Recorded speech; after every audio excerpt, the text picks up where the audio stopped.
ಎಲ್ಲರೂ ನಮಸ್ಕಾರ. 402 ಎಕ್ಸಾಮ್ಸ್ ಏನು ಸೆಪ್ಟೆಂಬರ್ 22 ಇದೆ, ಅದ್ರ ಬಗ್ಗೆ ಇವತ್ತು ಬೆಳಗ್ಗೆ ಹೋಮ್ ಮಿನಿಸ್ಟರ್ ಸರ್ಗೆ ಭೇಟಿ ಮಾಡಿದ್ವಿ. ತುಂಬ ಸ್ಟೂಡೆಂಟ್ಸು UPSC ಮೇನ್ಸ್ ಬರೀತಾ ಇದ್ದಾರೆ ಸೇಮ್ ಡೇ.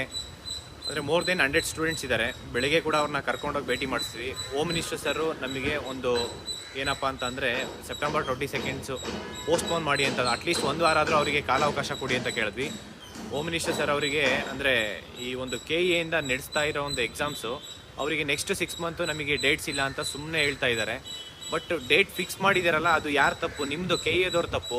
ದಯವಿಟ್ಟು ನಾನು ಈ ಮುಖಾಂತರ ಹೋಮ್ ಮಿನಿಸ್ಟರ್ ಸರ್ಗೆ ಮತ್ತು CM ಸರ್ಗೆ ಮತ್ತೆ ನಾವು ಒಂದು ಮನವಿ ಮಾಡ್ಕೊತಾ ಇದ್ದೀನಿ.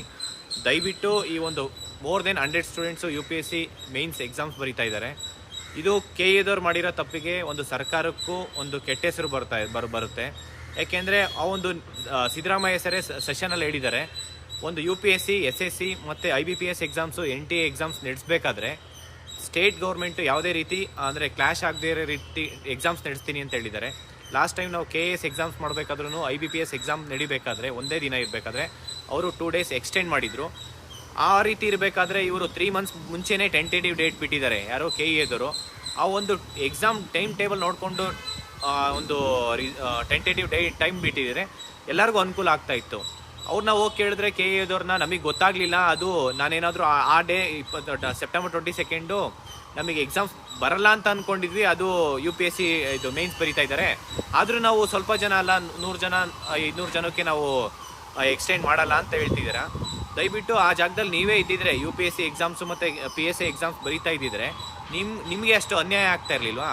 ಇದು ಎಕ್ಸಾಮ್ಸ್ ಬರೆಯೋದು ಇಟ್ಸ್ ಎ ಫಂಡಮೆಂಟಲ್ ರೈಟ್ಸು, ಅದನ್ನು ನೀವು ವಯೋಲೇಟ್ ಮಾಡ್ತಾ ಇದ್ದೀರಾ. ನಾವು ಕೋರ್ಟ್ ಕೂಡ ಹೋಗ್ತಾ ಇದ್ದೀವಿ, ಬಟ್ ನಮಗೆ ಇಲ್ಲೇ ನ್ಯಾಯ ಸಿಗಬೇಕು. ನೀವು ಅಷ್ಟು ಜನಕ್ಕೆ ಅನ್ಯಾಯ ಮಾಡೋದ್ರಿಂದ ನಿಮ್ಮ ಒಂದು ಸ್ವಾರ್ಥ, ಅಂದರೆ ನೀವು ಈ ಒಂದು ಜವಾಬ್ದಾರಿ ಏನಿದೆ PSA ಎಕ್ಸಾಮ್ಸು ಬೇಗ ಮಾಡಿ ಮುಗಿಸ್ಬಿಡೋಣ ಅನ್ನೋದು ನೀವು ನೋಡ್ತಾ ಇದ್ದೀರಾ. ಬಟ್ ಸ್ಟೂಡೆಂಟ್ಸ್ಗೆ ಅನ್ಯಾಯ ಆಗದೇ ಇರೋ ರೀತಿ ನಾವು ಎಕ್ಸಾಮ್ಸ್ ನಡೆಸಬೇಕಂತ ನಾವು ಕೇಳ್ತಾ ಇದ್ದೀವಿ. ಈ ಒಂದು ಎಕ್ಸಾಮ್ಸು ನಾವು ಹೇಳ್ತಾ ಇದ್ದೀವಿ, ಬಿಜಾಪುರ ಮತ್ತು ಕಲಬುರಗಿ ಸೆಂಟರ್ಸ್ ಕೊಡಬೇಡಿ ಅಂತಲೂ ಹೇಳ್ತಾ ಇದ್ದೀವಿ. ಯಾಕೆಂದರೆ ಅಲ್ಲಿ ತುಂಬ ಕರಪ್ಷನ್ ಆಗ್ತಾಯಿದೆ. ಆ ಒಂದು ಸೆಂಟರ್ಸು ಈವನ್ KPSC ಕೊಡ್ತಾ ಇಲ್ಲ ಮತ್ತು KSPನೂ ಕೊಡ್ತಾ ಇಲ್ಲ, KEದವ್ರು ಕೊಡ್ತಾ ಇದ್ದೀರಾ. ಬಟ್ ಲಾಸ್ಟ್ ಟೈಮು ಒಂದು ಬ್ಲೂಟೂತ್ ಹಗರಣನೂ ಆಗಿದೆ. ಮತ್ತೆ ಅಲ್ಲೇನಾದರೂ ಸ್ಕ್ಯಾಮ್ಸ್ ಆಗಿ ಮತ್ತೆ ನಿಮಗೆ ಪ್ರೂಫ್ ಇದ್ದರೆ ಮಾತ್ರ ನಿಮಗೆ ಒಂದು ಎಕ್ಸಾಮ್ಸ್ ಮಾಡೋದಕ್ಕೆ, ಇಲ್ಲ ಪ್ರೂಫ್ ಇದ್ದರೆ ಮಾತ್ರ ಕೊಡಿ, ನಾವು ಮತ್ತೆ ಆ ಸೆಂಟರ್ಸ್ ಹಾಕಲ್ಲ ಅಂತ ಹೇಳ್ತೀರಾ. ದಯವಿಟ್ಟು ಈ ವಿಡಿಯೋ ಮುಖಾಂತರ ಕೇಳ್ತಾ ಇದ್ದೀನಿ, ಅಲ್ಲಿಂದೊಂದು ನೀವು ರೀಫಾರ್ಮ್ ತೊಗೊಂಬರ್ಬೇಕಂತಂದರೆ 2 ರೀತಿ ನೀವು ಎಕ್ಸಾಮ್ಸ್ ನಡೆಸಬೇಕಾಗುತ್ತೆ. ಒಂದು ಸ್ಟೂಡೆಂಟ್ಸ್ನ ಬೇರೆ ಸೆಂಟರ್ಸ್ ಅಂದರೆ ಪಕ್ಕದ ಡಿಸ್ಟಿಕ್ ಹಾಕಬೇಕಾಗುತ್ತೆ, ಇಲ್ಲ ಅಂದರೆ ಬೇರೆ ಇಲ್ಲ ಸೌತಿಂದ ಏನು ಒಂದು ಅಲ್ಲಿ ಸರ್ವಿಸ್ ಏನು ಕೊಡ್ತೀವಿ ನಾವು, ಇನ್ವಿಜಿಲೇಟರ್ ಇರ್ಬೋದು, ಅಲ್ಲಿಂದು ಕಂಪ್ಲೀಟ್ ಸ್ಟಾಫ್ನ ನೀವು ಬೇರೆ ಡಿಸ್ಟಿಕ್ ಅಂದರೆ ಸೌತಿಂದ ನಾರ್ತಿಗೆ ಕರ್ಕೊಂಡೋಗಿ ಎಕ್ಸಾಮ್ಸ್ ನಡೆಸೋದಾದರೆ ನಡೆಸಿ. ಇಲ್ಲ ಅಂತಂದರೆ ಮತ್ತೆ ಸ್ಕ್ಯಾಮ್ ಆಗಿ ಮತ್ತೆ ಗೌರ್ಮೆಂಟ್ಗೆ ಒಂದು ಕೆಟ್ಟ ಹೆಸರು ಬರೋದಕ್ಕೆ ಈ ಒಂದು KEನೇ ಕಾರಣ ಆಗುತ್ತೆ.